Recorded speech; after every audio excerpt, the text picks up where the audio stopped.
Hello and welcome to the Old Man Orange Podcast. I'm Spencer Scott Holmes. And I'm Ryan Dunnigan.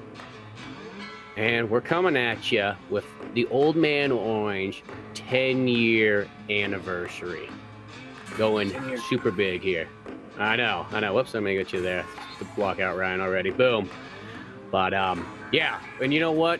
10 years ago when we first started the Old Man Orange Podcast, and now it's almost become, we're going to become the old men, you know, bitching about Batman stuff. Oh, no, not really bitching, but we started off when Dark Knight Rises came out. That was in cinemas, and that's how I knew, is because I saw that, like, Dark Knight Rises was coming up on its 10-year anniversary, and I was like, oh, shit, you know what that means? Even bigger news, Old Man Orange is on its 10-year anniversary. Yeah, because that was our first episode, and it's one of those things where when I first heard Dark Knight was 10 years old, I'm like, Jesus Christ, was it that long ago? Now it's like, Dark Knight's coming up on if this is coming up on 10, that means Dark Knight is close to 15. Like, Jesus Christ, that's only 5 away from 20 years old.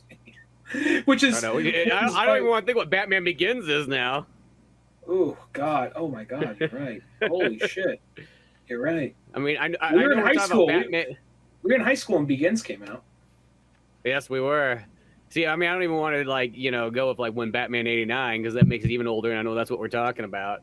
But yeah, it's one of those ones. Like, that was where it all sort of started. And it seems like if we have any form of an anniversary, 100 episodes, 200, 300, what have you, we pretty much have always sort of dedicated that somehow, some way to a Batman special, which some people be like, shit, every 5 episodes is a Batman special on your show. I'm like, well, that may be, but you know, the same time, actually, I felt like we actually haven't done like a Batman one in a good 4 months, maybe. Probably since the Batman. I don't think there's been any straight to DVD movie or anything we've covered, or any graphic novel we've covered, or anything like that. No. I'm trying to think what the last, what the hell was even the last DCU movie? Other than that Constantine one that's only like 20 minutes long. Well, I mean, there's it might already be out because I've been slipping when they come out. There's a Green Lantern one coming out called Beware My Power or something, or you know, something like that. And then they have to check for that one because I know that there's Super Sons coming out in October. Yeah, Super Sons. But so I think the next one is Green Lantern, Beware My Power or something. Yeah, it's kind of weird because then like sometimes DC they'll advertise one of theirs pretty darn good, and then another one they'll just like just throw it out there, see what happens. Like, should we say something? What about putting in the newsletter? We're gonna literally send it out to the DC people that literally buy pretty much everything. I don't know, we're unsure about it. Just throw it out there. Well, that one looks like, because now they have the ones that are all set in the same world, which is, you know, Long Halloween, Superman, Man of Tomorrow, and then the World War II one. This one looks like that same style, and it looks like it's about Jon Stewart, kind of doing the whole Jon Stewart origin story, but then it's like a weird mixed match of characters. They're going against Sinestro, and it's like Hawkman, I think, Martian Manhunter, Green Arrow, there's other, I think Black Canary. I think there's other characters from John Blank. So yeah. There was a cool roster I remember from the trailer in it. So it looks like that's going to be a real fun one. I mean, I'm excited for anything Green Lantern, anyways. You just never get enough of that. You can tell that they're definitely trying to like booster up Hawkman, so everybody's ready for him when he comes in Black Adam and so on. Yeah, well, there is one of those things that where when it comes where it's weird. I'm looking more forward to Black Adam than I am the Flash, just because the Flash looks like it's Ezra Miller drama bullshit aside. It looks like it's just kind of a really. It might be amazing, and everyone wants to see Keaton back as Batman, but it almost looks more of like a weird kind of like a producer looking in, like, so these nerds like this like multiverse shit, right? Like, I feel like they're just trying to jump the gun and get to it as opposed to plan it out, really. So even though I do want to see that, I am surprisingly, and I don't give a fuck about Black Adam, really. I'm more looking forward to see Black Adam, mainly, well, you know, The Rock's cool. Everyone likes The Rock. And then Justice Society is the main reason I want to see Black Adam. I think that's what makes that one kind of cool, is because at first, I mean, the whole time, before, like, the trailers came out for that, I'm just going like, oh, okay, cool, Black Adam. I mean, don't get me wrong, it's going to be a Rock movie, and it'll be fun no matter what. But then it's like when you see it, it's like, oh shit, they got all kinds of people in there. They got Dr. Fate, and they got Hawkman, all this kind of cool stuff. And it's like, well, yeah, right then and there, that almost makes the movie feel like, okay, you got a lot going there. All these characters that you wouldn't expect to see in a movie are showing up. I'm like, this is gonna be fun then. Especially it's fun when you get that weird oddball roster. So chances are we'll probably be doing that one pretty soon, just because it's, you know, we try to do those DC movies whenever they come out, and it's like they'll throw a trailer out there and they're like, it's coming out soon, don't worry about it. Like, oh, okay, cool. And then like it's like, man, it's been like 3 months. Oh, dude, it came out 2 weeks ago. Like, oh, fuck, okay. So that's just kind of how those things work. But we'll get to that one when we get to that as long as a movie comes to the theater, I don't miss out on it. Like, because that one, like, I know exactly where to go to. It's when they slip them out, like, sometimes, like, straight on video or, like, on, like, a streaming service. And it's just, like, I feel then they just have no ad. Well, they probably have ads. Let me rephrase this. They probably have tons of ads. I just find a way that I pay off everybody so that I don't see ads. And that's probably the reason why I never see those ones. You know, because everybody else probably is like, well, yeah, I saw them on YouTube all the time. I'm like, oh, well, yeah, I paid off YouTube, so I didn't have to see any of that. So, yeah. There is something to be said. I do notice that the second that you stop seeing commercials, you really stop learning about things in life. Pretty much, yeah. I mean, Yeah. Nothing more I can really add to it. You're right. You basically, it's also at the same time, you save so much more time. I have no problem with that, just because it's like fucking YouTube. Like, I remember there's a point where, like, okay, it's free, so an ad every once in a while. But I'm 100% sure. I'm 100% sure they made certain ads intentionally irritating. Yeah, they come back to all the Batman goodness and so on there and what have you. But yeah, Batman 89, which is kind of ironic because it's really not Batman 89. Let's be honest. It's like it's Batman 89, like using that, but it realistically would be like an alternative version of Batman Forever. So it's like Batman 95 is really what really this should be called. But like, because when you hear Batman 89, like it feels like it should just be like right there at 89. I mean, I know what they're doing. It's like when you call Batman 66, doesn't mean it has to be literally 66. It could be Batman 69 or whatever. But that's what this thing sort of is. It's like this. It will derail us. Continue. Yeah, it will just derail us. But yeah, so it's like this one here. It kind of takes those ideas that Sam Hamm apparently had for it. Some of these ideas, I feel like, no, these are ideas you probably came up with like in the last couple months. Like, I don't think these are ideas held over that long. Because the thing is it feels like. It doesn't feel like it's almost like that thing where if you just resurrected an old script and just said, hey, just turn that exactly into a movie. It does feel like it takes some like ideas and kind of workshops it into sort of a modernized kind of version using the old looking characters from Batman 89, the Tim Burton world and so on like that. Though it definitely doesn't feel nearly as dark as like a Tim Burton or weird as like that one could be, you know. It's got its own things going. It's almost like when Sam Hamm's like, well, you know what? You know who's not in charge now? Tim ain't in charge. Sam is, and he's bringing the ham. All of it. Get ready to squeal. Here's the thing. Here's the thing about Tim Burton. Is he a great director? Yes. Is he? Yeah, he's made some damn fine movies. That's true. Made some fine movies, but I feel like there's that point, and probably 89 Batman is probably right at that point where he kind of has the. Look, I think I just know better. I just don't. I don't know. I think sometimes you gotta come at this from a different angle. I just know, but even though I don't read Batman comics, I think I got an idea. You know what I mean? And I don't get me wrong. And like when Batman Begins came out, I was totally one of those people who just like, fuck Batman 89, fuck Batman Returns. It's all about fucking Chris Nolan, you know. And then, you know, I still feel that. I don't feel that way, but I still like Begins and Dark Knight more than 89 or Returns. That said, I'm kind of looking at it like, well, what else do they have to go off of at the time? There are some weird decisions here and there, but overall, I really like 89. I like Returns still, but I really like 89. Even looking at it from back then, even then, I guess one thing, and this is only like this is only like something I've heard, not even know if it's actually true. But originally in Batman Returns, there's two versions. An early version they were talking about because they wanted getting Jack Nicholson in, like that fall didn't kill him. He was going to be in for like an opening scene where he comes in a full body cast and he's in a court, and Harvey Dent is is prosecuting him, and then like he gives his bad guy monologue, sets off a bomb, and kills the judge and the jury and all that. But then like Harvey gets scarred, and that's how the Two-Face thing happens. And then they didn't do that. They did what they did with Returns.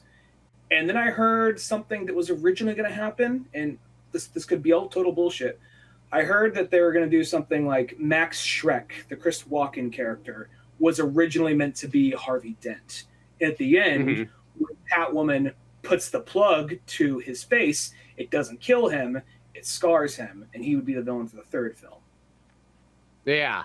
So there's multiple ways that could have gone. And the thing, too, is the whole time, it's like, it leads up for an awesome choice of Lando being literally like Harvey Dent, Two-Face, all that stuff there in Batman 89. I think that's kind of the coolest thing about this comic book is it kind of finally like, other than, it's like the next best thing. If you can't have that live action version with him in it, well, at least you can have the comic book version with him in it. You know what I mean?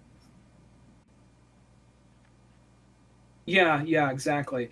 And this book right here, it does have this thing where in moments it feels like it is very 89 Batman, to the degree of like at this time they would get things wrong, or they would have like, that's how you chose to portray this character? Okay.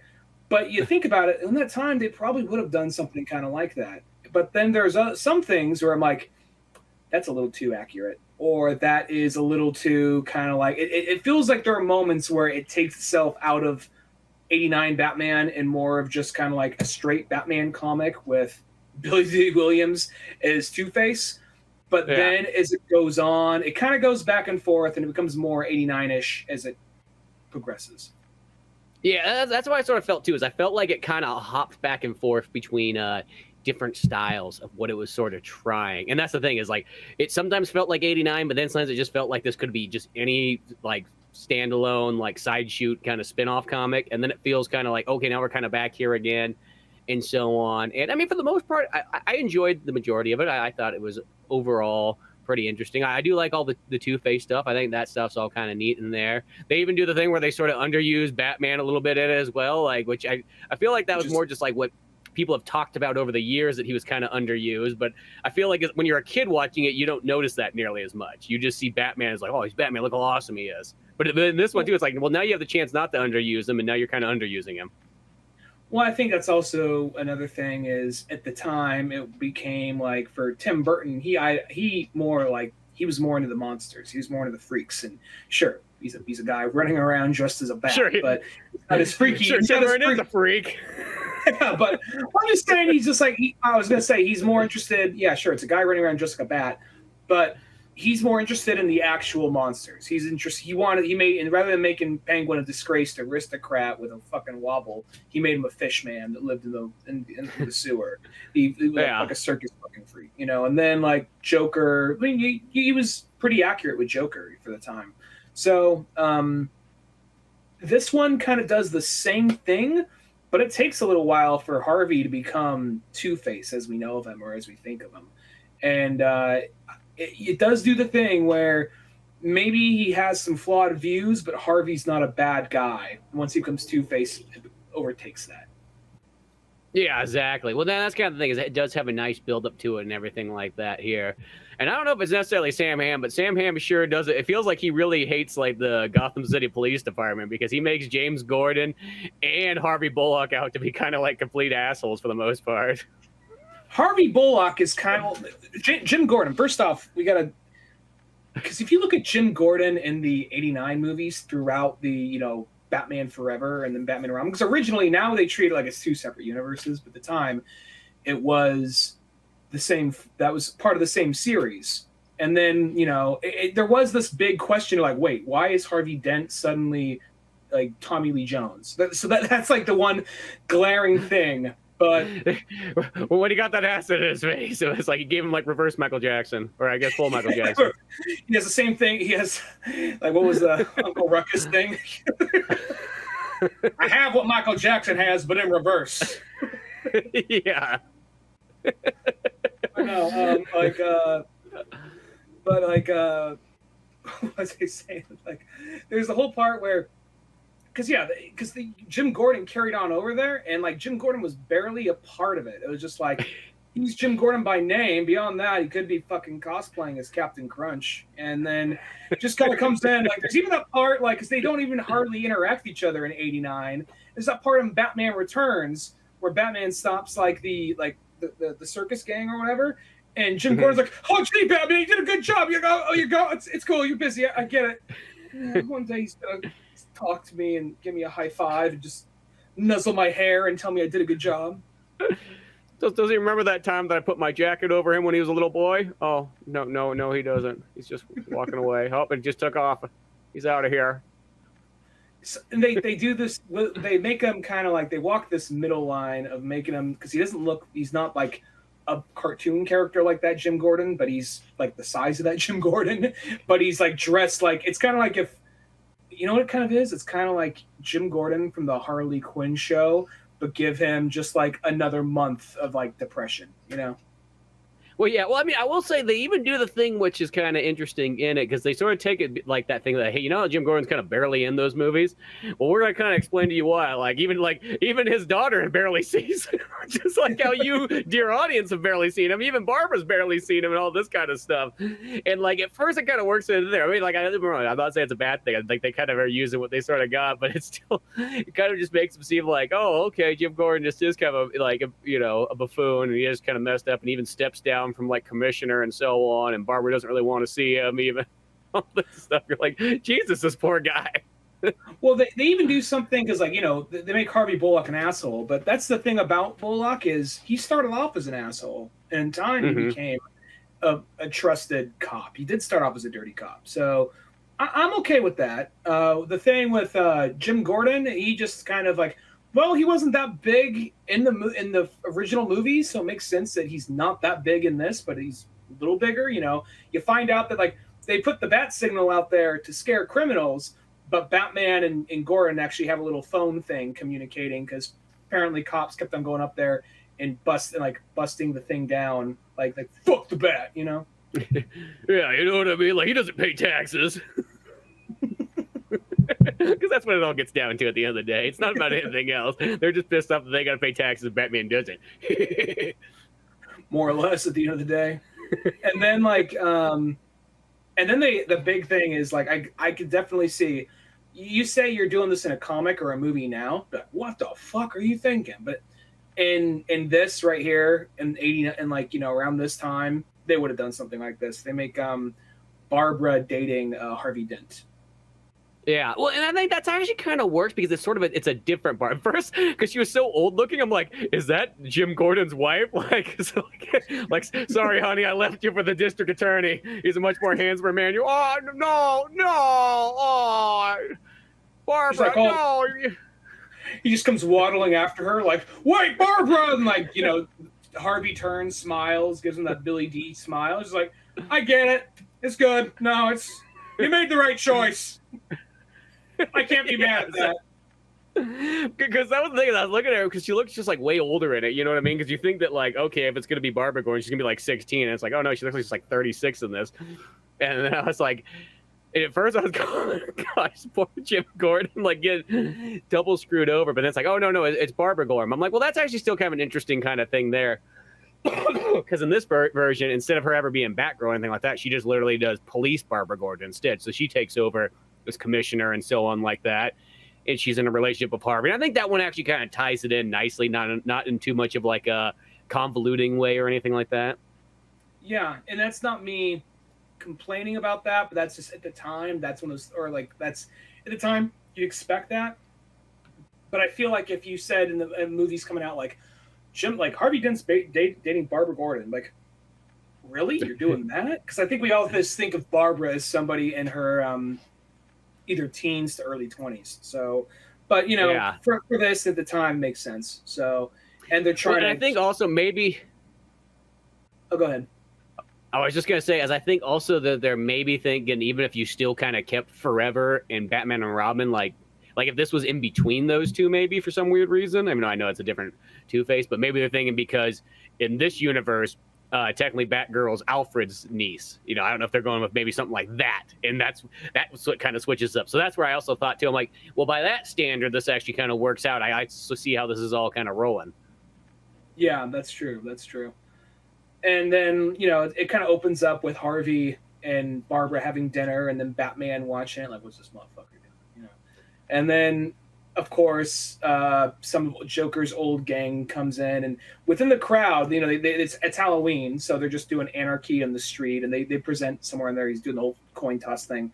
But if you look at, yeah, they do have some little cameos as the book goes on. Like, there is like a Batman militia group that is basically like this may have happened around that time, but like the son of the Batman from like Dark Knight Returns, like those guys, but they're kind of more of an antagonistic force. When you think about it, yeah, they're a bunch of fucking assholes who just dress up like Batman and do whatever the fuck they want. So yeah, they would be. That's what it feels like. It feels like some kind of Rotary Club thing where a bunch of guys go out, get hammered, and then go out to fight crime. And half the time they don't really fight any crime, but they end up destroying some shit along the way, and then slap high fives and go home. You know what I mean? That's what it more felt like. Some of those guys, like, we serve a purpose. Like, no, you guys just get drunk and you break shit, and you know what I mean? And Bob over there just fucked some guy's dog. It's like, oh, hell yeah. Shouldn't have been fucking standing there. Oh, Jesus, Bob. Just put your pants back on, goddammit. Just stand there as like a dachshund just sticking off. Like running its legs and can't go nowhere. Yeah. It's just like Batman's just like, oh, Jesus. Do I need to change my costume again? Take the logo off. This is not affiliated. Yeah. Just one of those ones, just like, no, these guys do not represent me. This is off-brand. I just want to say that. Well, I noticed how within like the whole crowd, because they show like a splash panel of like all like the crowd and a lot of like Tim Burton references, like Beetlejuice and Nightmare Before Christmas and whatnot, and then even Prince is the Joker, and then like of course that's where we see in the background the militia Sons of the Batman. Which I'll say this: at the time when I first saw in 1989, not when I first saw in 1989, but later after reading comics and looking back on 1989. I was kind of like looking all this stuff and nitpicking, like Batman doesn't kill. Batman wouldn't kill a whole factory of people. He wouldn't do this. He wouldn't do that. And then like putting that shit aside, like, wait, did they mention? I forgot the name of the country, the made up Corto Maltese. Did they just mention that? Did you realize? Oh, at the time, this thing was pulling deep references that would never have made it to screen by then. So maybe the son of the Batman may have made it into a movie by that point, possibly. Yeah. I swear the whole thing's not going to be me saying this may have been there in '95. Maybe it's not going to be the whole podcast. It's going to be a few other way. Yeah, exactly. No, you know what I mean? And I think that's just kind of how it is. Sometimes you just got to take those movies once the time has passed and just sort of take them for what they are. And if you go, hey, alternative world, that's all it is. You know what I mean? Sometimes that's just the easiest way to sort of look at that. And I think that if I kind of put it in that sort of perspective, it's easier for me to digest it than to try to like compare and contrast it right with like the comics and so on. And once again, you know, stepping stones always, you know, Batman 89, I guess if you go from 66 to Batman 89, it's like a humongous like leap forward in a sense, you know what I mean? And then I know that like as time goes on, it's like what anything does. I remember because like even when like Batman v Superman and those kind of movies came out, then there's people out there like the Christopher Nolan ones aren't really that good. Come on, guys. Like there's always going to be that person. At the end of the day. Even after the Batman, some things about Christopher Nolan Batman do seem flat out cartoony. However, I still, you know, Begins and Dark Knight are probably two of my favorite movies still, and I love the Batman. I got to watch it again though. But jumping into this, moving forward, it is a whole big, you know, just Batman. We could tell you that's where he stacks these cars on top of each other, and a helicopter comes out. You know, explosions and punchy punch happens. You know, you get the idea. Yeah, exactly. But you know, as it kind of goes in farther, he does get the giant penny. Yeah, I thought that was kind of cool that they kind of add that in there. I mean, that seems like, you know, they you know, you see the giant penny all the time, but in this one, it's like, hey, this giant penny saved his life, and he's like, Alfred, I want you to carry that out of the back of the pickup truck and put it down the 30 flights of stairs in my office so I can see it. Like, Bruce, can we get something much lighter? No, this thing's fucking sick. I want it down there looking at me the whole time and so on like that. Like, really, Bruce, anything but that. It's like, oh, no, this thing saved my life, Alfred.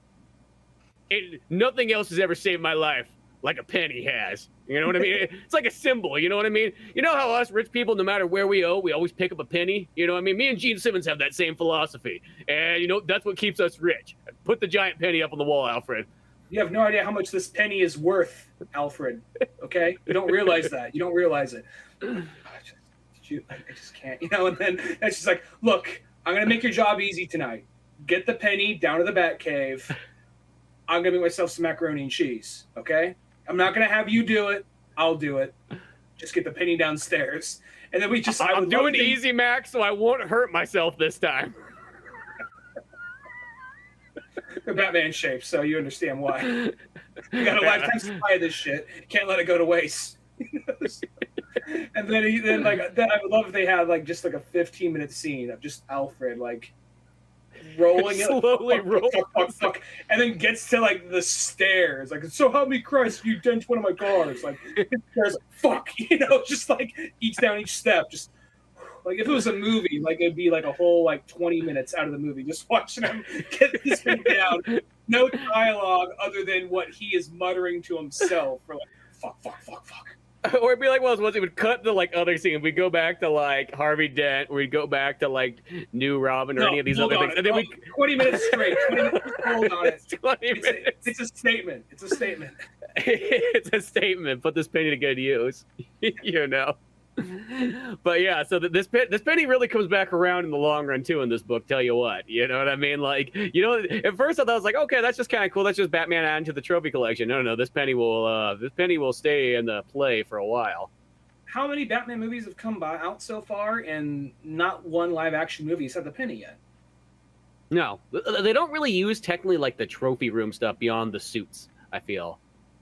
You know what I mean? Like, that's always the one thing that seems to sort of be missing. You don't just kind of go, oh, hey, there's the giant dinosaur, there's the penny, you know what I mean? There's all, you know, all the contraptions and so on right there. These kind of collected from the 60s. I like it when he finally, whenever there's one of those things that's been there the whole time and he uses it, like in Batman, I think it was Heart of Hush, where, you know, the Hush comes in and attacks and Batman's down for the minute. He puts his phone, he puts like a microphone up there. He's like, activate protocol 387 or whatever. Then the Tyrannosaurus Rex comes to life and goes after fucking Hush. It's like it's a fucking robot T-Rex. You think I just have this thing here taking up room for no fucking reason? So yeah, exactly. Yeah, no, that part's so cool. I love that. You know what I mean? But that's one of those ones. That's like one of those small things in the movie. Just for like, I mean, literally, let's be honest. Backgrounds in movies nowadays are never real anymore anyway. So just CG in some of that stuff. Come on. Yeah. Well, Batman's doing all his Batman shit. That's where, you know, someone tries to mug Barbara and Harvey.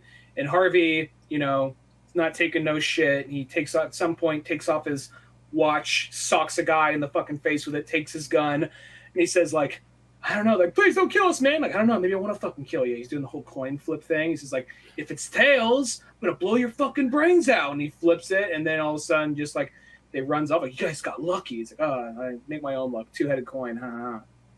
But yeah, he kind of explains that coin there. And then I think that's kind of where he does this when he goes back to kind of like Burnside. I do like how they throw Burnside in here, which this Burnside seems much different than the Burnside you see like in the Batgirl of Burnside. Because Batgirl of Burnside feels like the best way to describe it for somebody on the West Coast is it feels like Berkeley. It's like Berkeley meets like, you know, Mission District, like the Valencia Mission District of like San Francisco. It's like it's all gentrified and shit. Yeah, basically is what. Where this Burnside is definitely not Berkeley anymore. It's like they're making it feel like it's almost like Oakland if you're on like a West Coast like. They don't have they don't have like a little like I think the second. But definitely Oakland of 1989, not Oakland of nowadays.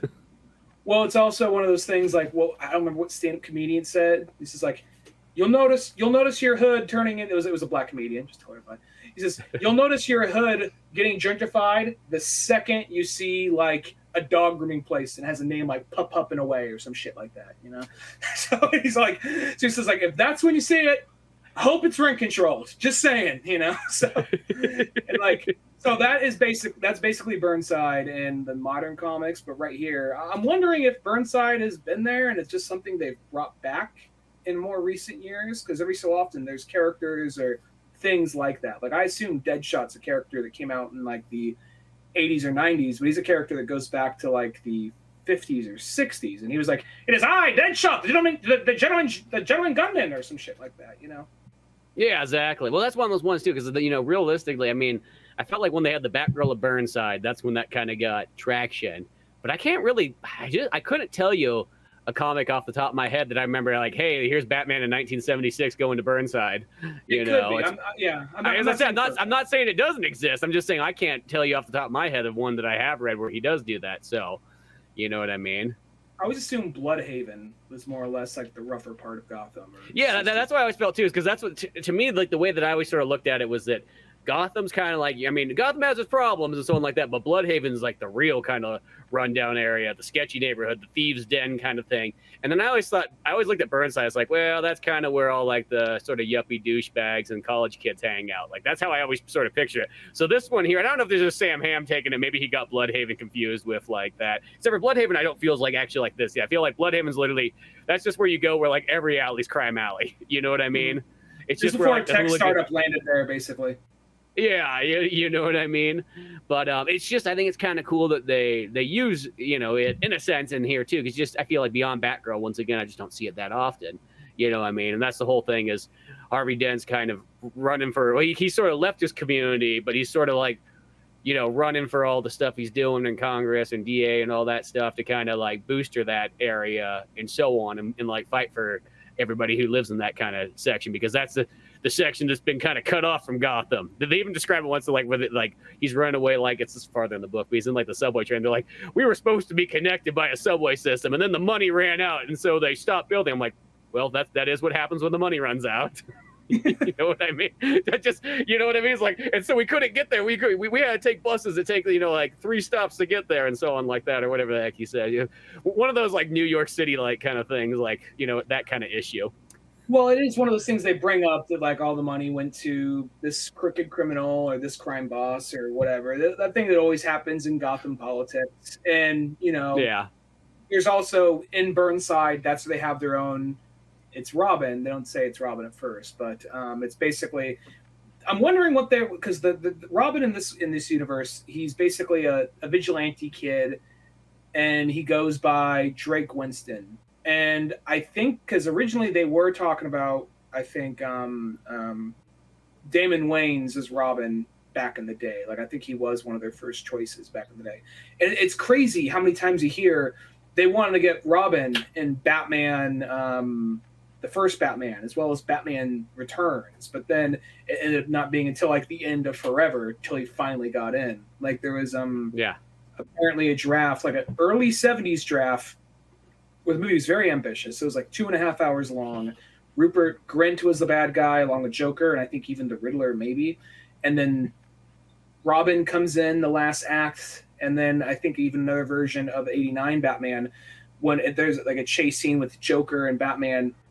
That leads through a circus where Joker kills his Robin's family, and then he decides that he's going to become a crime fighter at the last minute too. So it's weird how many times you hear they try to get him in there, they just couldn't for whatever reason.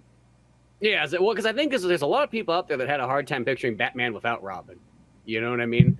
It's like people kind of have two. There's some people that go like, I only like Batman with Batman alone, and then there's a lot of people who are like, dude, what do you mean? There's no Batman without Robin, like, so I think that's always just such a hard line to sort of walk in a sense, and trying to get Robin in there. And I will say this Robin, I got a little bit of mixed feelings on. Like, I'll say this, he does have that kind of thing. Like, if I was going to say Batgirl of Burnside, he feels like a college kid who just knows way too much, thinks he's the smartest guy on the block, but he hasn't been humbled yet. Because it's like in this one here, they make him feel like this guy has all the right answers. He knows what's up. He's telling Batman what to do and so on like that. And even like the Batman invites him in, like in the first second, he's already letting him drive the Batmobile. He doesn't even know this guy. I've never seen a Batman comic where Robin's driving like 2 seconds in after being, I don't care which Robin it is. You know what I mean? You know what I mean? Like even Alfred probably wasn't going to be driving that fast if it was, Batman was older in a sense. You know what I mean? I think it's one of those ones like they almost give this Robin gets like way too much credit way too fast. There's no build up, there's no training, he just kind of like, I don't know. I feel like that one to me just feels like, I mean, granted, we don't always have to see like, here's this training montage or something like that, but. And I know that we've always seen it where like it's like kind of like George Clooney, where he's like, "You're not ready yet," you know what I mean? Like he's like, "But I'm so ready, you know, Bruce." Like, not yet, George Clooney, Batman. But but like this one, I just feel like they just let him. It's just like he just the whole time he's like he always feels like he's like just smart alecky Robin, but nobody ever kind of catches him. And I was waiting for him just to be humbled, be like, "Oh shit, I don't know everything." Like, "No shit, you don't. You're 19 years old. Get ready to have a hard life, boy." I guess that's the thing with him, because I didn't pick up on him as like a yuppie ass college kid. I picked up on him as a kid who grew up in whatchamacallit, in Burnside, and was street smart, and was basically just the kind of he just got by on his tenacity and smarts his whole life. But you're right, there is no real moment where he's totally like, because I guess that's the thing, because you can't have a character just come in and immediately know everything. Like, I guess that's the. Mm-hmm. I understand they're probably trying to correct some things, but at the exact same time, I feel like it's one of those aspects. Something they bring up, and I don't think it's really forced. I think it is kind of fitting, because even at the time when Batman Forever came out, around that time, yeah, they are kind of doing a lot of the quasi Black Lives Matter kind of theme in this book. But I think that's because I think it's fitting, because that's even around the time of, like, if you even incorporate Rodney 89, King. Yeah, Rodney King and OJ and all that stuff going on at the same time, and like, I honestly can see, like, yeah, I could actually this fits for that time as well, so that doesn't really bother me. But it's the aspect of it being like, he is this character. I didn't dislike the character. I liked him, but that said, I just felt like, for some of the things they took their time and focused on, like they focus a lot, I mean a lot, on Harvey Dent. Like, it's almost more of a Harvey Dent book than it's a Batman book. And yeah, that's what I'm saying, because Batman's not in it nearly enough, I feel like that's like the only thing. There's a moment where he's gone for so long, and he has like the white on the side of this. The way they draw him, his face looks kind of like Michael Keaton, but it's a little bit more. It looks like Michael Keaton playing Mr. Fantastic. Yeah, because he has the white in like the sides of his hair. And there's a moment where I was reading it. It's been a while since they shown him. I was thinking for a minute, is this meant to be Alberto Falcone? Oh wait, no, that's Batman, because he's wearing glasses and he had the hair and he was in a suit and he was kind of skinny. Like, did they bring Alberto Falcone? Oh, Batman. Never mind. But I mean, what's Drake Winston's his name? I thought that he was. I liked him. But he's not my favorite Robin or anything. Well, yeah, he's not a bad character. I just don't think that they made him just kind of like, let's say this. We've met all those kind of, when you meet that, give or take, between about the ages of 18 to about 23. There's those kids where, like, and I think all of us have all been there at some point, where you think you're the master, you think you got it all planned out and everything like that. Like, that's where he feels like he's at. He's the kid who knows everything. He's kind of a smart aleck and everything like that. But I feel like he needs that humbling moment to go like, hey. You don't know everything. And if you go through life thinking you know everything, you're going to get screwed over big time. And, I mean, granted, it's only one book, so I guess, But I felt like that lesson's just not there, and he's just handed the ropes just, like, right off the bat, just like, here you go. And it's just one of those ones, like, I almost just want to go, like, whoa. I've read all these other Batman comics of, like, Robin's origins and so on like that, and it's, like, not just, like, a day process, not like an hour process. It's, like, months, years. There's a lot of work and all this stuff in here and so on like that. And I feel like one of those ones, like, sometimes I feel like even like Nightwing still like is, Batman's unsure about him driving the Batmobile around. You know what I mean? It's like one of those ones, just him first day out on the job, like he's driving the Batmobile. I was kind of like, that's kind of hard. That's hard for me to believe any Batman doing.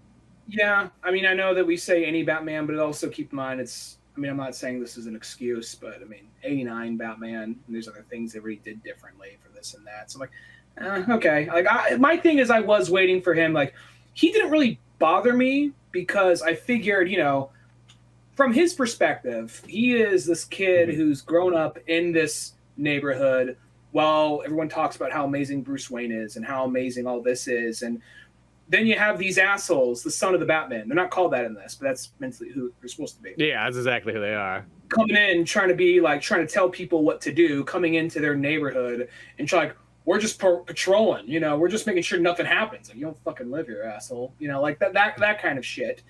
And then, you know, they do whatever the fuck they want.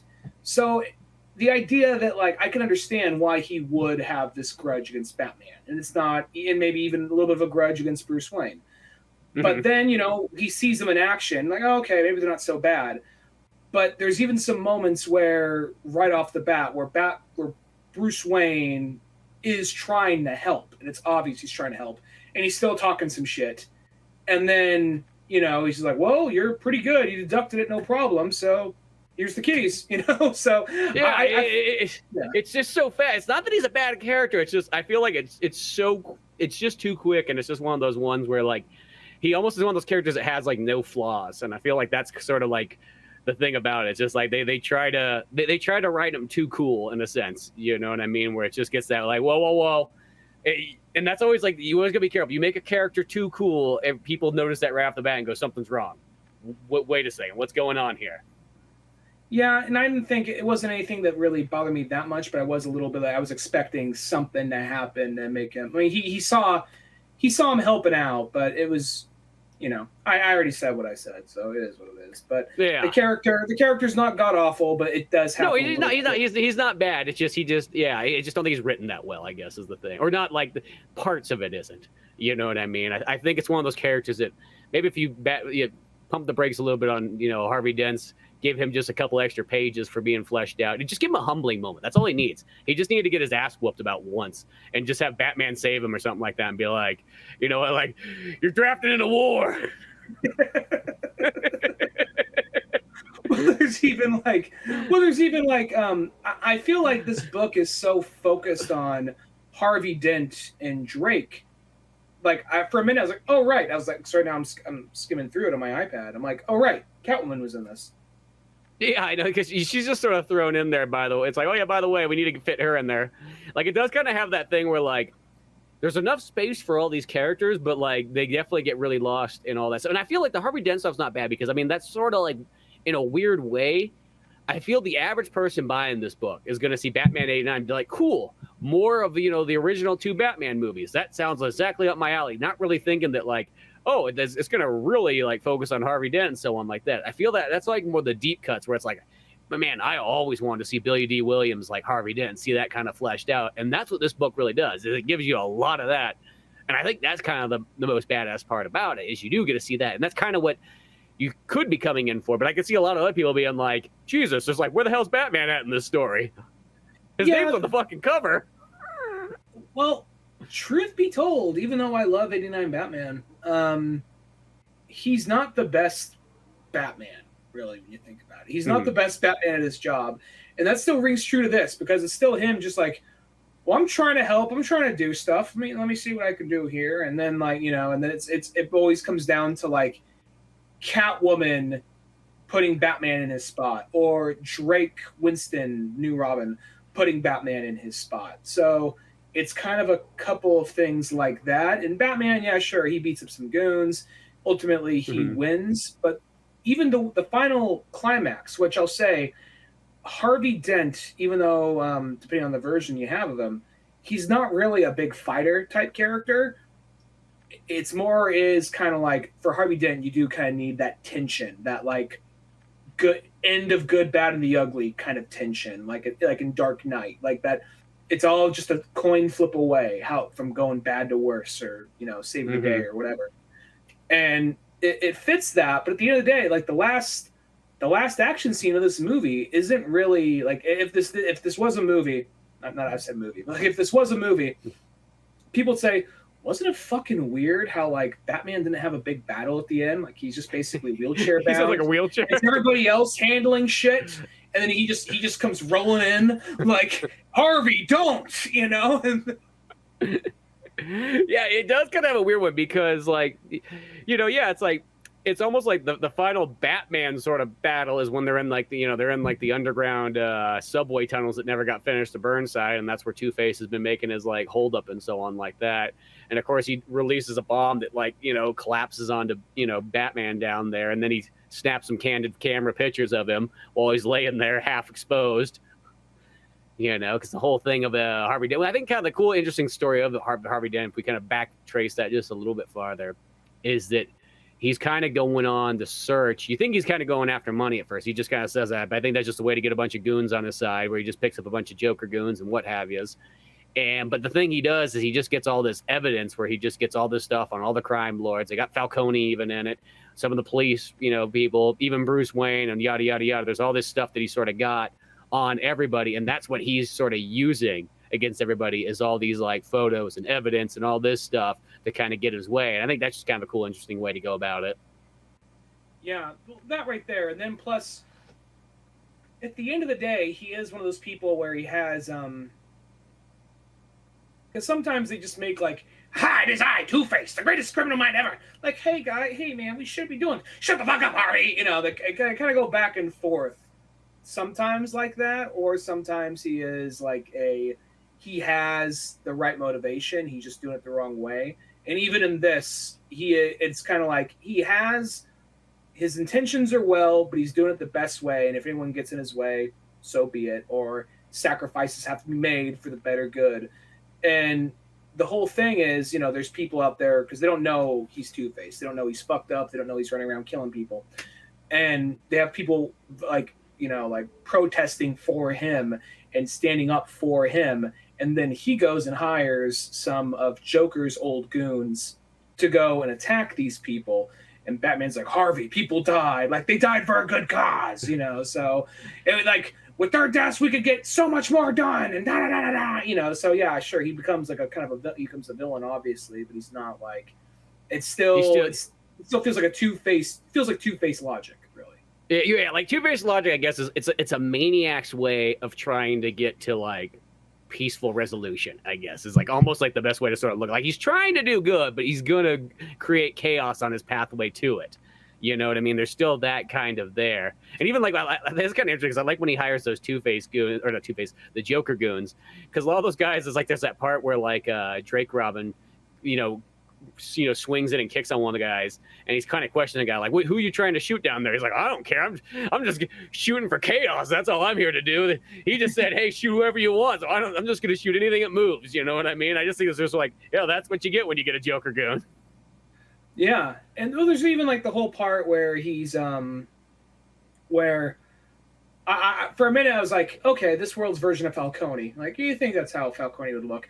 And don't get me wrong, I liked Falcone. As time's gone on, at first he was just a plot device, but as time gone on, I think he is a good villain. But I'm kind of like, we've seen him a lot over the last 10 years. I can kind of do with a little less Falcone right now. He's like, here's Carmine Falcone. Like, yeah, well, no one pulls their dick out in this town without me knowing about it. Okay, bang. Shoots him right there. Like, that was fucking quick, but I'm okay with it. I like that too, because that's the thing. Falcone's a great character, but it's one of those ones like after Batman Begins, people are like, "Oh my god, that's the greatest Batman character ever. Put him in everything."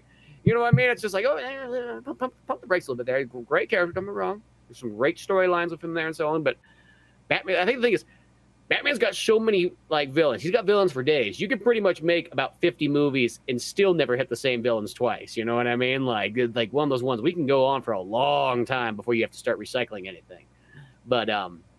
But yeah, I like how he was just there for a split second, just kind of like that, and it's just like, nope, Harvey Dent doesn't care. He's just going to shoot anybody and everybody to, gets in his way to get to his kind of goal there and so on like that.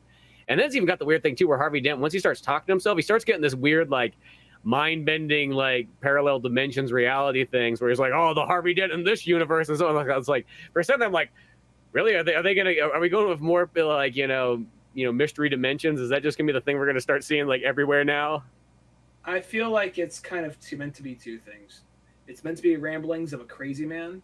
Secondly, it's meant to say to people who pick this book up and partway through reading this, I mean, maybe there's one or two people out there, but I feel like if you read this book, you kind of know this stuff already. Like, wait a minute, wasn't Tommy Lee Jones Two-Face? So you mean Tommy Lee Jones was a different Two-Face? So different dimension? And okay, I get it. I feel like if you read comics, you already kind of know that. But at the exact same time, maybe they're just addressing it. And if this was a movie, that part probably wouldn't have been in there. You may have had the whole, "Get up, Harvey, we got work to do." I'm sleeping. I said, wake the fuck up, Harvey. You know. While you're sleeping, I'm jerking off. Yeah. Only one way to wake up. Like, I can't help it. It's the other hand. It's the other hand. It's the fucked up bird hand. There's a fuse of battery acid. I do kind of like the way that he turns into Two-Face in this one. He gets a bunch of battery acid on him in a car station explosion or a car shop explosion. Which I did like the relationship and the whole thing with, I think the character's name was Otis. There's the guy who is running the car shop, who is a part of like the community, the community program within Burnside, and he worked with Bruce Wayne. Like, I liked that character, and yeah, I liked him a lot. He was a guy who looked out for Harvey as a kid when Harvey was a kid, and now as he's gone Two-Face, he's gone more crazy, obviously. And even the part where he kills him, he does feel bad. He's like, oh my God, what have I done? Like, Harvey feels bad, but Two-Face is like, gotta break some eggs. But at the same time, I do notice when you flip through this, it is interesting because, I mean, it's part of it's in his name. However, I don't feel like people always utilize this. In this comic, more so than other comics I've seen, I can see more of like, when Harvey is nervous, like one side of his face looks more nervous than the other. I think it kind of stands out in some scenes. No, this one they definitely do. There's some good facial expressions and all kinds of stuff that are kind of done in this. And I do like there is that, when he does shoot him, he's just like almost sitting there on the floor, like crying and everything like that, being like, what have I just done? And everything like that. And the other big thing is Otis is also like, he pretty much takes care, or he puts up Drake in the house, and he lives in like a, like a loft upstairs with like his birds. And he, just in case you didn't know who he was, he's up there, feeding his robins. Yeah, and at some point, with a big R on like his door. Yeah, and I don't know what the R stands for because he never mentions Robin. I think at all in the book. At some point, someone said like, what did he say? His name was Robin? He says, no, they were Robin. Like, they were Robin this. Yeah. And he's just like, oh. It was just like some little kids or something like that. Yeah. Well, it's also kind of like, I mean, and I'm not bitching but like, it was like when Dark Knight Rises. Like, I like that name. You should use it. Robin. And like, there's always like 3 old people in the crowd like, oh, yeah. Yeah, like I definitely felt like that was supposed to be one of those kind of moments there and so on like that. I don't know, because it's that weird thing when you have a story that's 89, you can either do it multiple ways. You can either just play it straight. You could kind of play it sort of like you're sort of looking in, make it slightly meta, or you just really ape like what it was and don't think about anything on the outside. You know what I mean?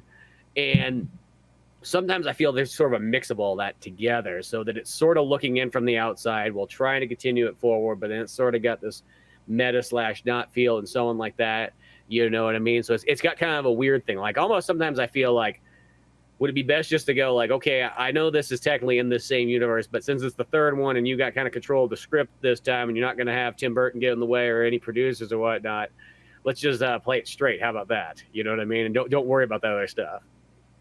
I don't really know a bunch of scripts John Hamm's worked on, really, aside from Batman. I'm sure he's had a long career. The way I know John Hamm's name off the top of my head is because I listen to a lot of podcasts about Batman, and his name pops up a lot because of Sam Hamm, not John Hamm. Sam Hamm. John Hamm, the actor. John Hamm this whole time. Yeah, I've been saying John Hamm from Mad Men. Yeah. I kid you not. I almost wrote that in like when I was putting the description together and so on like that. Well, I'm looking right here. Okay, so he only has a couple movies, and the only other things he really has is like things like Monkey Bone. You remember that movie with Brendan Fraser? Bastard. And then he's got things like Never Cry Wolf, which I do kind of remember that one, and Mantis and Masters of Horror, and that's it.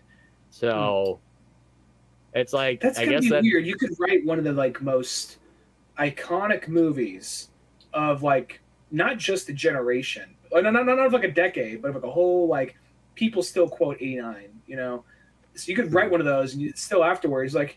Maybe he's like, I wrote 89. I'm good. I got a piece of it. I'm retired. I just write when I feel like it. Who knows? Maybe it's something like that. But because realistically, if you think about it, Batman 89 is probably the biggest Batman movie there is. Like in all honesty, like when people think it's probably the most iconic, the theme song, like everything kind of about it.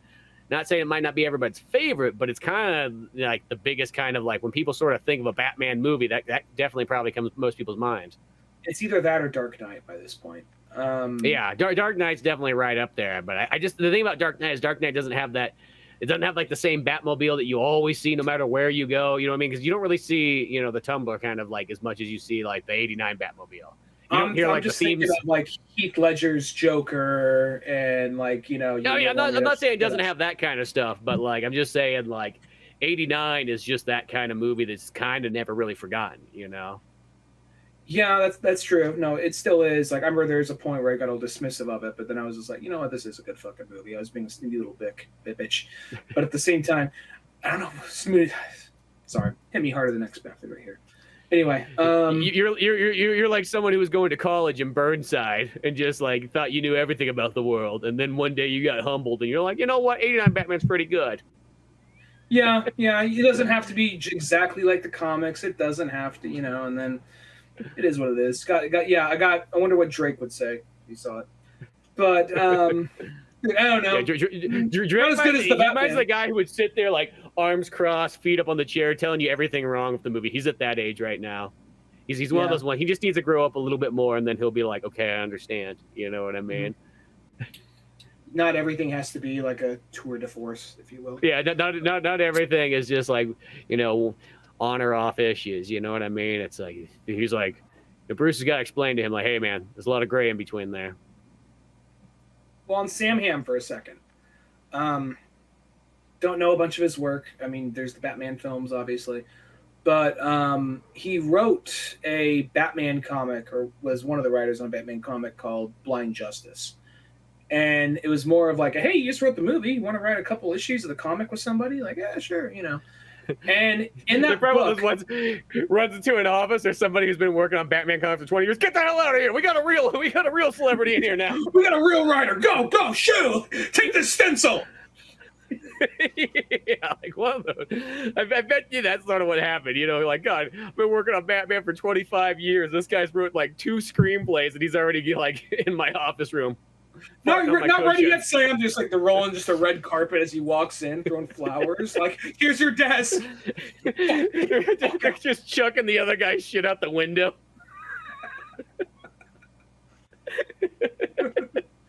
That's this week's issue. Now it's next week's move. You're working at Marvel now. They're going bankrupt in the next couple years. Like they're ever coming back. Got those fucks on the rope. No, like, he has a book called Blind Justice. I don't remember who he wrote it with. And the thing is, the book, it's like, I enjoyed it, but it was like this, it really felt like every so often you'll read like a Batman book where one of 2 things happens. You can tell they jumped in the middle of they did not read the last guy's run, and they're kind of just making up their own shit, and they're just like not even addressing like I remember when like there's Superman Batman, and when Jeff Loeb hopped off, the next guy wasn't bad, but he was having him talk as if like, you know, Bruce, yeah, Clark, I think I could finally call you a friend. Yeah, I feel that way too. Bitch, this is the 5th fucking volume.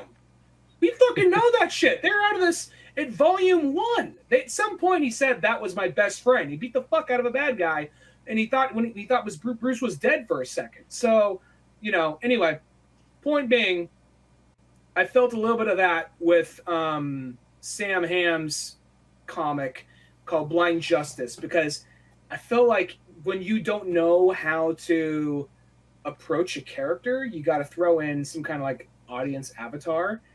And for some reason, I don't know what happens, but Batman gets fucked up. And then he like, there's like a brother and a sister that somehow find out he's Batman, and they come move into his house. And within like, you know, a month or whatever, they know he's Batman. And he's just like, yeah, okay, I'll teach you. Like, we're like a family, Bruce. We like live together, you know? So just like, here's the audience avatars for like, you know, and then Batman. It's like the Sonic X of like Batman.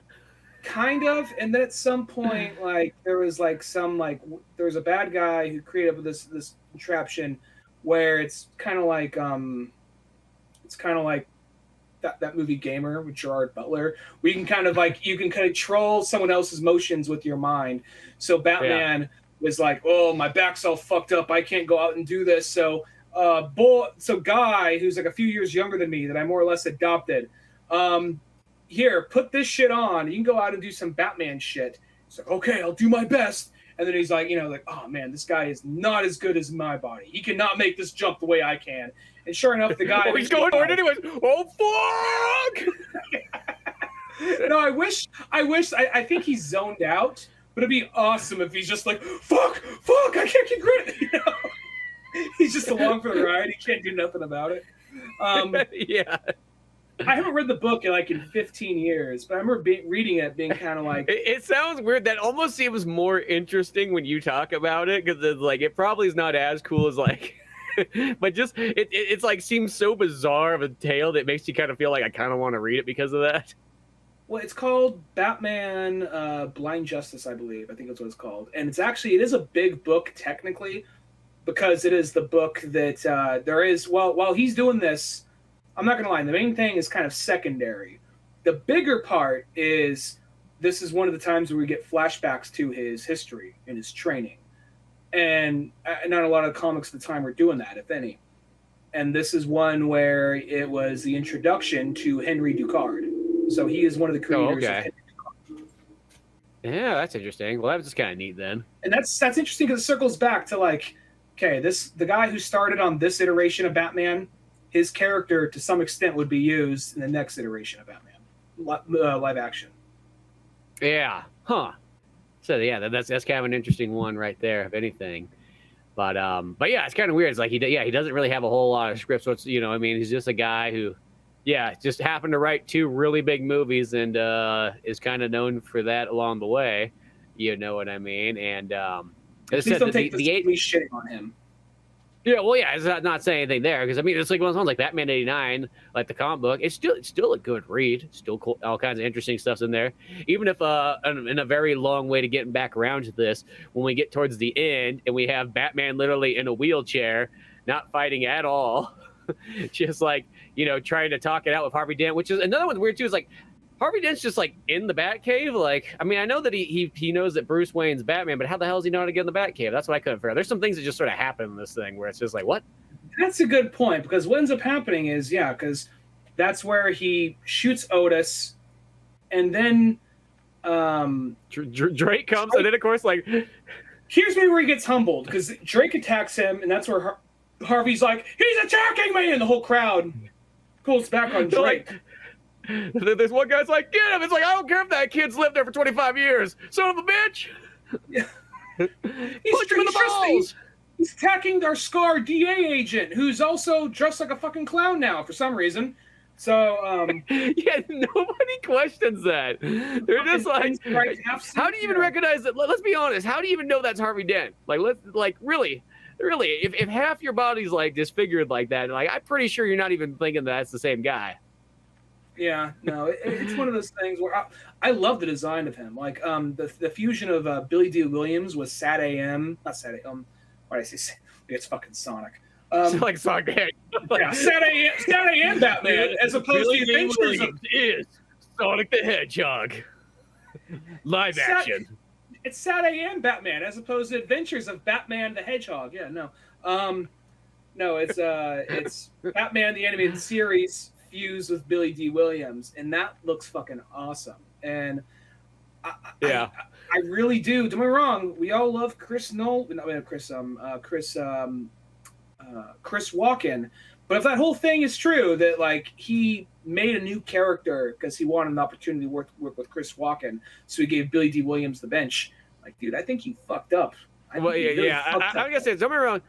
I like Christopher Walken, but for a Batman movie, Billy D. Williams 100 times more. Just saying, like, it's just one of those ones. Christopher Walken is just like, yeah, it's fine, but like, it's that was such a lost cause right there.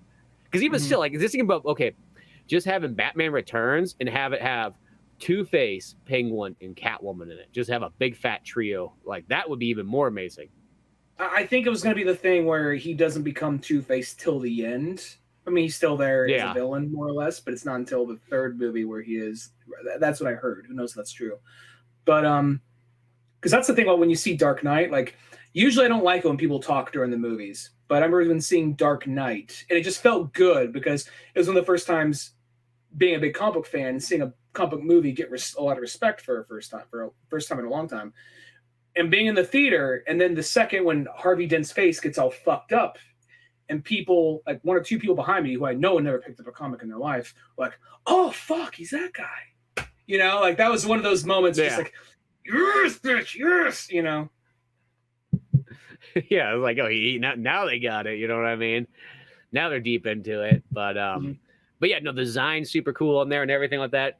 I guess you could say Drake sort of gets humble. He gets like slightly humble, but he doesn't really go to jail. I don't even know how he gets out of jail. They never even explain that, like, or if he even goes to jail. Batman got his bail. Yeah. Something like this. So that's the thing. Like, you know, maybe Batman should have left him in there for a couple of nights and then got him out. You know what I mean? Just be like, you need to learn a lesson. There's a guy that you need to meet. His name's Bane. It's like the end of the. How long you leave him in prison? No, like, smart. See how loose your butthole's at. I don't hear nothing. Well, someone had a busy night, huh? So I thought, you gonna be talking smack anymore? No, I didn't think so. No, shut up and ride shotgun. Batman's driving. Call me Bat Daddy from now on. Sir, I'm like 18 years old. No. Under my roof. You're now my ward, no matter how old you are. That's right. That's right. Well, that's even the thing about when you see Batman Forever. Now put the Speedo on. I don't like you wearing these full pants. You got to earn pants. Yeah. Like that's the thing about Batman. Even like Batman, like Forever. It's kind of like, hey, sir, I know you just lost your parents, but how would you like to get adopted by another man? Kind of how it feels. Because I know it's like, I'm Chris O'Donnell. I got, like maybe Scent of a Woman wasn't that long ago, but it sure as fuck looks like it in this movie. I know, because I think like script-wise in Batman Forever, Chris O'Donnell's character of Robin is supposed to be like, if I had to guess, 15 or 16. I know he's like 26, but I think that's almost like what it was written as. Awesome like, he's not written as Boy Robin, but he's literally supposed to be like, probably like maybe even 17. Like he's just getting out of high school, like that kind of age. But like when you have Chris O'Donnell, which don't get me wrong, I love Chris O'Donnell as Robin and everything like that. It's just one of those ones. You almost need to start him off as Nightwing if he's going to be that. He's just too old. You see how he does laundry? He's got a little like guitar solo as he's just like flipping around laundry, like, hello, sir, let me get the laundry. Oh, look how the fuck he must have learned that in the circus, drying laundry that way. Jesus Christ. Yeah, exactly. You know what I mean? But where are we going with this? This all leads back to that ending scene where Batman's in a wheelchair fighting.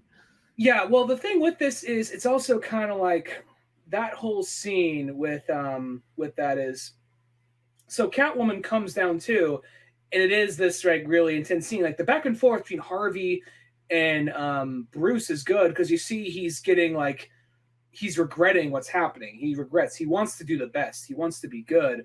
But then Catwoman the whole time just kind of like, he's gonna fuck you over. You don't realize it. We got to let this happen. Like he's like, Harvey wants to do good. Two-Face is who we got to worry about. We got to fix this. And then even the idea of like the thing that knocks him over, the ultimate coin flip, that penny. Yeah, exactly. And Catwoman pushes it down on, and Bruce's like, Selena, what the fuck? Like, so it's like 2 steps away from fixing this, and then you're just trying to kill him. You're like, so whatever. Well, there's not even my like house. There's gonna be a dead body at the bottom of my pit here. You know how hard it is to go down there and pick something up? Especially a body? Shit, I've had hookers down here before. Yeah. Alfred, get the hooker kit. Yeah, exactly. I just got done getting the penny down. Don't think I don't want you to go down there and push that penny back up the cliff, okay? Yeah. Oh, well, you know what? I've seen those climbers climb up Half Dome before. I'm pretty sure you could do that here with a penny on your back. We got Disney Plus. I've seen Free Solo. Yeah, exactly. But yeah, Catwoman literally ends up like pretty much like killing Two-Face in Batman's like fucking basement. And right here, they have this whole thing of like, Selena, this is why it never would have worked out between us, more or less. It says like, whatever, bye. And like, oh, by the way, Yeah, she's still... the cat. Yeah, I'd be like, fine, the cat was shit in the house the whole time anyways. Kept feeding it bacon. Cat. Well, the whole thing, the cat was mic'd the whole time, so that's how she knew all their plans. So that cat he got at the end of Returns, like, oh, that actually circled back in some way. Yeah, that was kind of interesting there. That's kind of what it is. It feels still like one of those ones like between Batman and Alfred, nobody decided to check the cat. I don't think 89 Batman would. Movie Batman is just not. I mean, let's be honest. Like, comic book Batman is freakishly like overprepared and smart. You know, can just handle whatever he wants. Yeah, you know? that's a superpower. That's his power. Where that's when you see like in like, you know, Dark Knight Rises, when like he gets screwed over by Talia, and he's like, Miranda, and has that look on his face. like that whole scene, like, as a fan, you're just like, how'd you not see this coming? And you would have, real Batman would have caught the knife and like, I knew the second I was balls deep in you that you were the daughter of Ra's al Ghul or whatever, you know. So it's like there's things in the comics I understand why that might be hard for like an audience to accept. I think the closest we really have gotten, in all honesty, I'm not saying it because it's the new one, but the Batman is probably the closest. He's also probably the rawest, the most flawed Batman at the exact same time. Yeah, well, him and the Ben Affleck one and so on like that. I feel it's like we keep getting closer and closer each kind of incarnation almost. Ben Affleck Batman, I could say this 100%. These may not be my favorite Batman movies, but he is my favorite live action Batman. And I think his performance is perfect. It's just some of the things that make him do. Like, he was able to be like swayed with a couple of newspaper clippings with like a red highlighter. Like, you know, like that kind of shit. And like how like overly emotional he was when Batman's thing is no emotion. Like, and it wasn't like his portrayal. It wasn't his acting. It was just how his writing. And like, that's not how I don't think Batman would really go about this. But that said, Ben Affleck, I think, knocked it out of the park as far as his performance goes. Yeah, plus he had the best physique for a Batman. But as I said, it's a long time coming, but one of these days we'll get closer to, like, you know, comic book Batman. It's getting there. It's kind of weird how we're reading this comic and we're kind of like, this could go, because the thing about 89 Batman, it's like I like 89 Batman. I like that world they set up, but it's not the most accurate. At the same time, like, this could go a little less accurate. You could have gone a little bit more 89 with some of this stuff. You know what I mean? I feel like they could have gone, because it pops up in scenes. Like when he first gets out of the hospital, like Two-Face, and he's in like the Dick Tracy, like trench coat and fedora and all that. Like, oh, I'm getting definite Tim Burton vibes. But then, like, there are moments where it's like, it looks like, you know, oh, it's Batman 1989 City, Gotham City. But then there's like moments where it just looks like it could be any other comic you're reading, you know? Yeah, that's the thing, is I just feel like it doesn't go. It's kind of like a little bit weak on almost the Tim Burton-ness of it. I feel like if you're going to do 89, you might as well just go the full distance. It feels like it kind of pulls back. And I don't know if there's like one of those ones where like, well, we don't want Tim Burton to come sue us if we do too much of his stuff here because his name's not on the cover or anything like that. I don't know what the heck it is. But like, you know, there is that where he's like, look, well, Tim Burton's pretty much owned by Disney nowadays. So, yeah. You know, there's maybe some of that stuff. Well, I wonder if we could do like Batman. I mean, not Batman. Superman 78 could be kind of fun to do because there's an ad for. Yeah, because I saw that and I was like, well, that's pretty cool. Because I like the idea of having these where it's like, hey, here's a continuation of this version. Because that's how I like to look at things. I like to say there's not just technically one version. We got all kinds of different ones we can kind of have. And it's fun to kind of get more of something that you know you can't actually get in real life, but you can always get in comic book form. Yeah. Yeah, you know, and I wouldn't mind checking out Superman 78, and like I never watched the Wonder Woman TV show. So, what was that? 77. Is there a Linda Carter one coming out too? There's Linda Carter's Wonder Woman comic. Yeah. Oh, okay. I didn't see that one in there. But that'd be kind of cool to see too. It's just neat that they're making all these ones. I mean, I know it all kind of started with for probably the 66 one and so on like that, and having them there, you know. But yes, it is that kind of one where it's like the Batman 89 one. I feel like it's kind of coming from too many different angles. Like it would be kind of interesting if there was just like, in a sense, like a Sam Hamm script from like literally, let's just say he wrote it and give or take early 90s. And they just full on took that and just kind of made it like, in a sense, like what it was. Like, don't try to modernize it. Don't try to add in these other things into here. You know, don't try to change sort of the design of like the buildings and landscape. Try to keep it kind of in that sort of axiom and so on like that, you know. Because overall, I mean, don't get me wrong, overall, I think this book was still pretty good, but. Same thing here. I really enjoyed it. I wouldn't mind if because it ends on this note of like, Batman's values have been questioned, you know, because now he's at the point where I know I've killed before, but I don't like to kill anymore. So, you know, I killed that part of myself. So get off my dick, Selena, you know, and then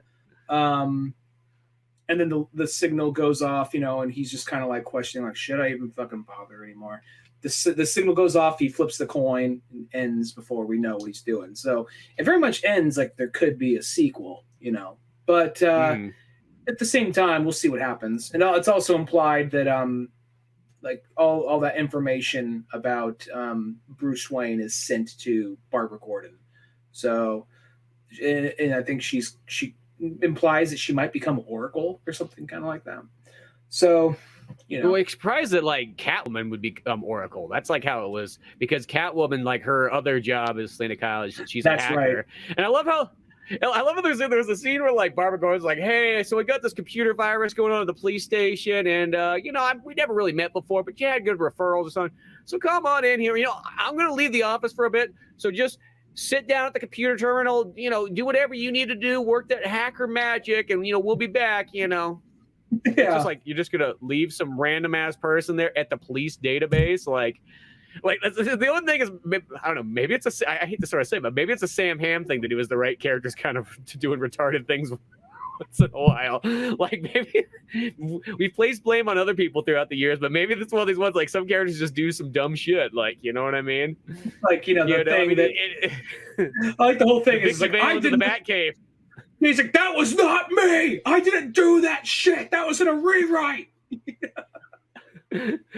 Sam, you put it back at this one. You see, you had Alfred brings in Selena, and Bruce is like, dude, what the fuck,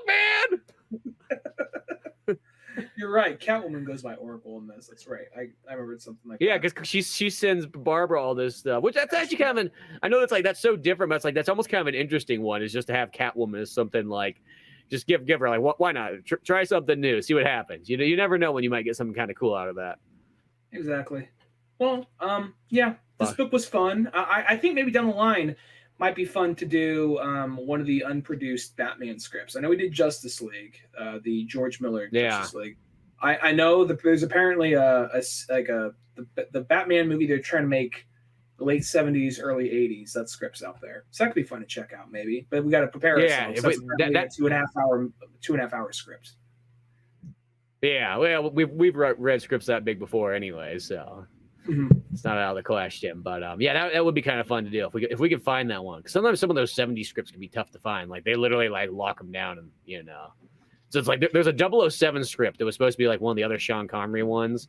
Technically, actually, I think it was actually supposed to be for more than anything was what's his name? Why am I drawing a blank? The guy after Sean Connery, just one of those late night ones. Yeah, George Lazenby. But like there's one of those scripts, but it's like that one's like, you know, locked down hardcore over in England so that nobody can get it. But it just always sounds interesting when you hear like the tidbits about it and so on like that.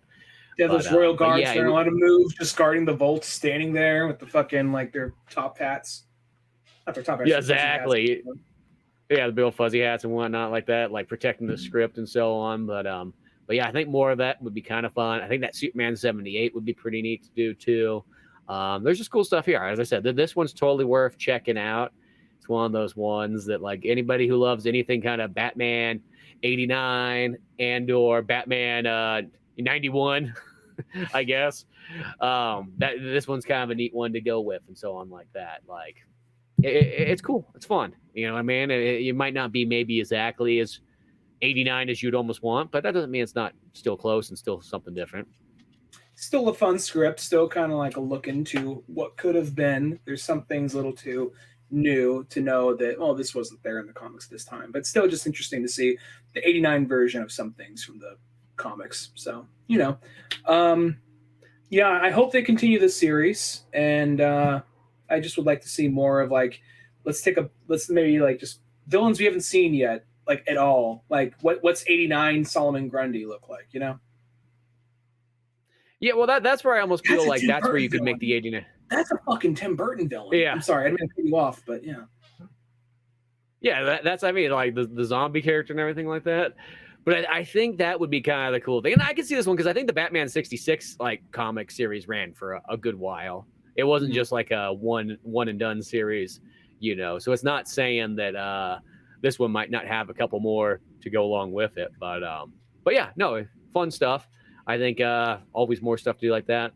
But beyond all that good stuff, go to oldmanorange.com for more podcasts, comic books like Pizza Boys, old animations, and all that fun stuff. You could go back through all the years of Old Man Orange podcast because there's a crap ton of episodes and a crap ton more of Batman stuff. So we got Batman plethora of good times throughout all the years, starting right at the very beginning with good old Dark Knight Rises. But till then, you can skip that episode though. I'm writing down again. You can skip the first episode. It's 10 years later. Here's the thing. I think what is it? Episode 300. We do another review of Dark Knight Rises. Right? I think it's 300. We're past 300. We're like at 5. We're like what?